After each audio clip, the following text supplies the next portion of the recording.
Je m'appelle Zakia. Peut-être que les gens ont compris. Aujourd'hui ou demain, lorsqu'ils verront un énième article sur les trafiquants d'êtres humains, peut-être qu'ils pourront faire la différence et le travail de recul pour voir différemment les choses, pour comprendre ce qui se cache derrière et les volontés politiques d'instrumentaliser ce dossier. Je m'appelle Walid. Posez-vous la question, hein? Posez-vous la question. Pourquoi ces gens-là risquent leur vie pour venir jusqu'en Europe? Ils risquent leur vie. Ils sont dans un petit, comment dire, même pas un petit bateau. On n'appelle pas ça un bateau. Même pas Zodiac. C'est un truc de petits pêcheurs, là. Et tu vois 300 personnes qui sont là, l'un sur l'autre, avec leurs fils et leurs filles. Pourquoi faire tout ça? Pourquoi font-ils ça? Ah, pour les beaux yeux de l'Europe? Non, ils fuient la faim, ils fuient la guerre, ils fuient les Daesh, ou je sais pas quoi. Les islamistes qui ont, je sais pas ce qu'ils ont dans la tête, là. Je m'appelle Mustapha. Je suis étranger dans ce pays. Je respecte tout le monde, musulman ou pas. À tous, je le dis, tu fais ce que tu veux dans ta vie. Je fais la mienne et ne blesse personne par mes actes. Nous sommes humains, nous sommes normaux. C'est pas parce qu'on est né ailleurs qu'on est des monstres. On veut juste une chance de vivre dignement. Il faut nous laisser cette chance. Bonjour, je m'appelle Hassan. Le vrai passeur, il gagne beaucoup d'argent, il donne des ordres. Le petit passeur qui dort dans la rue, il n'a rien à manger, rien dans la poche. Et la vie l'oblige à faire n'importe quoi. Il y a des gens qui prennent un chemin, mais c'est pas leur chemin. Ils sont perdus, ils se retrouvent dans des situations graves. Et ils acceptent de faire n'importe quoi pour 5 € pour manger quelque chose. Ils n'ont rien et ils peuvent se retrouver entraînés dans des situations difficiles. C'est difficile de trouver à manger, à boire, d'avoir froid. Et il y a une différence claire entre les passeurs qui font passer pour beaucoup d'argent, c'est leur métier, et des gens dont ce n'est pas le métier, ce n'est pas le choix, mais c'est la vie qui les oblige à faire ça.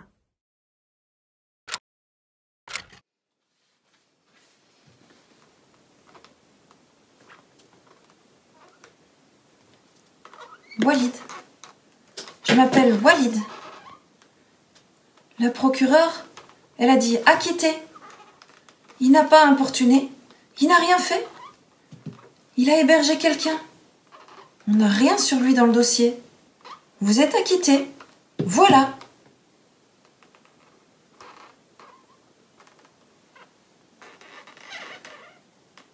J'ai plus mon ancien appartement parce que j'ai pas payé. J'avais la mutuelle, et quand tu rentres en prison, la mutuelle, elle te coupe le salaire, point barre. Et les meubles, tu perds tout. Même la santé. La santé physique, mais morale aussi.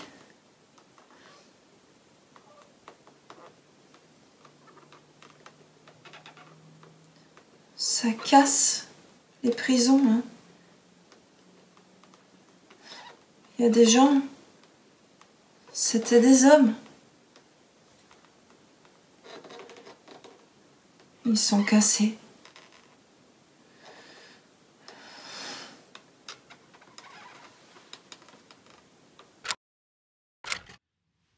Je m'appelle Myriam. Ça touchait à sa fin, ou presque. Il restait l'épreuve des 6 mois de bracelet électronique. Hassan qui devenait dingue, enfermé H24 derrière une porte ouverte, moi qui ne supportais pas le passage du statut de visiteuse de prison à celui de matonne. Hassan que l'incarcération avait démoli. Moi qui n'avais plus l'énergie de retaper une seconde fois. C'est à bout de force qu'on s'est présenté au procès. On a été nuls, heureusement qu'on était bien entourés.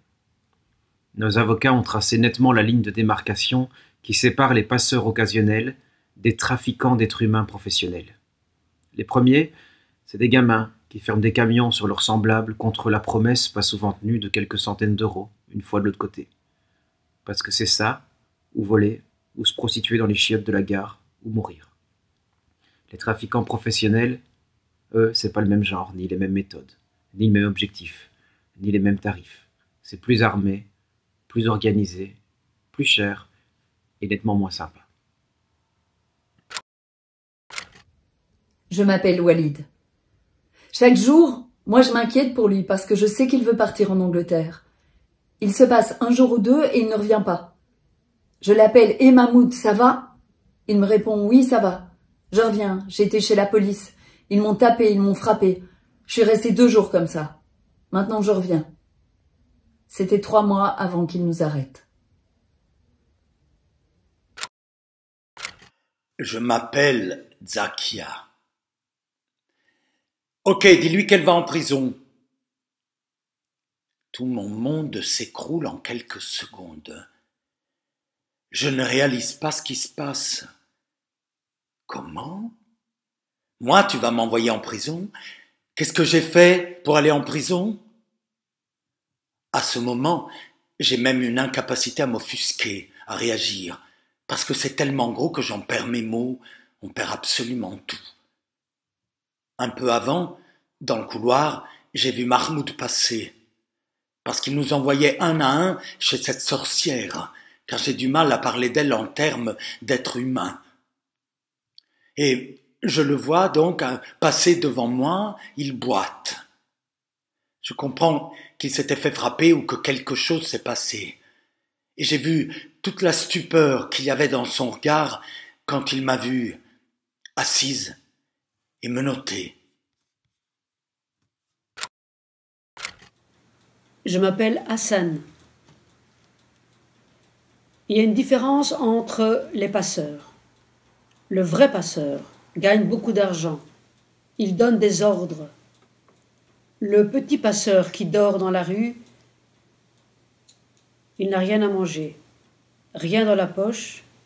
La vie l'oblige à faire n'importe quoi. Il y a des gens qui prennent un chemin. C'est pas leur chemin. Ils sont perdus. Ils se trouvent dans des situations graves. Ils acceptent de faire n'importe quoi pour 5 €, pour manger quelque chose. Ils n'ont rien. Ils peuvent se faire entraîner dans des situations très difficiles. C'est difficile de trouver de l'eau, à manger et d'avoir froid. Il y a une différence claire entre des passeurs qui font passer pour beaucoup d'argent, c'est leur métier, et des gens dont ce n'est pas le métier, ce n'est pas le chemin, ce n'est pas le choix, mais c'est la vie qui les oblige à faire ça.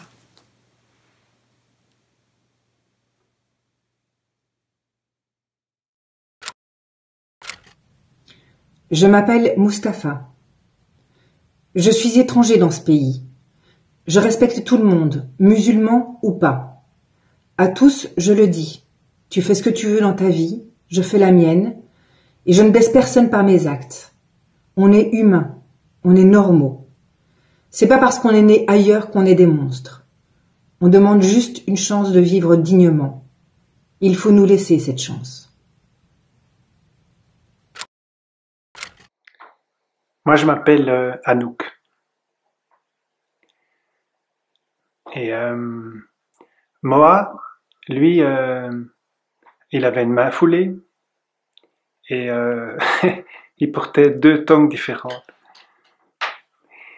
C'était en août 2017.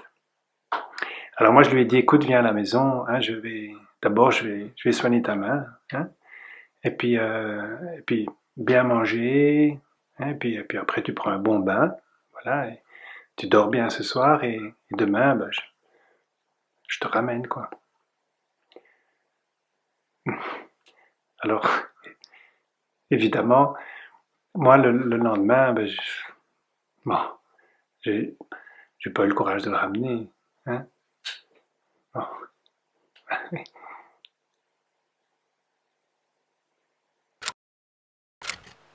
Je m'appelle Ala. Des types nous ont emmenés dans des voitures couvertes. On ne voyait pas où on allait. On est arrivé de nuit sur une berge. Et là, on a dû courir pour rejoindre le bateau Zodiac sur la rive pendant qu'un garde-côte nous tirait dessus. Avec le Zodiac, on a rejoint un bateau plus gros en bois qui s'est dirigé vers un troisième bateau en métal qui nous a menés à un quatrième bateau où des gens comme nous attendaient depuis 18 jours à bord que d'autres embarcations les rejoignent. Pas besoin de dire ce que les gens peuvent faire de toi sur ce bateau-là. De toute façon, t'es complètement à leur merci. Ils savent que tu peux rien faire. Ils te prennent ton argent, ils te prennent ton téléphone. Ils profitent que t'es en mer et que tu n'es rien. Ce sont des réels trafiquants d'êtres humains.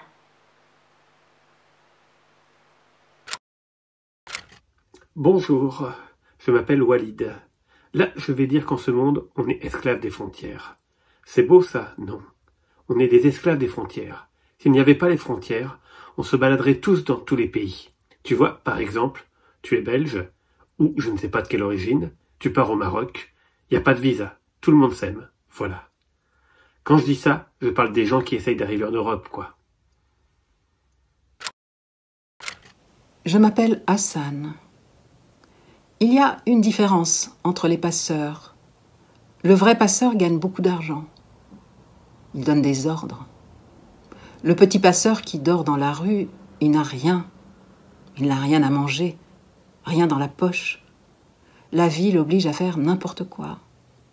Il y a des gens qui prennent un chemin. C'est pas leur chemin. Ils sont perdus. Ils se trouvent dans des situations graves. Ils acceptent de faire n'importe quoi pour 5 €, pour manger quelque chose. Ils n'ont rien et peuvent se faire entraîner dans des situations très difficiles. C'est difficile de trouver à manger, de l'eau et d'avoir froid.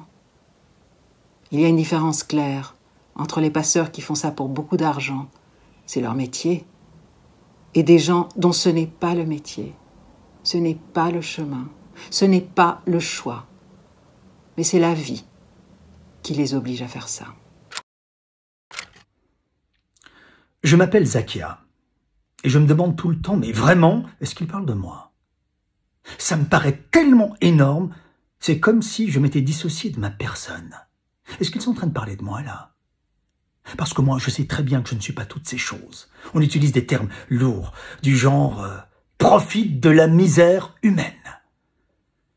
Et le procureur pousse le ridicule jusqu'à dire que mon métier d'assistante sociale est une couverture à mes activités illégales. Et donc, que je savais déjà très tôt dans la vie que j'allais devenir trafiquante d'êtres humains. Je m'appelle Anouk. Un jour, j'ai vu débarquer chez moi 7 personnes avec des armes et des gilets pare-balles. Je suis suspectée de trafic d'êtres humains avec la circonstance aggravante qu'il s'agit d'un mineur et d'association de malfaiteurs. Mon dossier est vide. Il n'y a aucune preuve. La seule chose que l'on peut me reprocher, c'est d'avoir un jour passé un coup de fil à une amie et lui avoir demandé si elle pensait que telle personne allait pouvoir faire passer Moar. Il n'y a que ça dans mon dossier. S'ils ont cru pouvoir m'intimider, ils m'ont donné doublement la force de continuer à persévérer.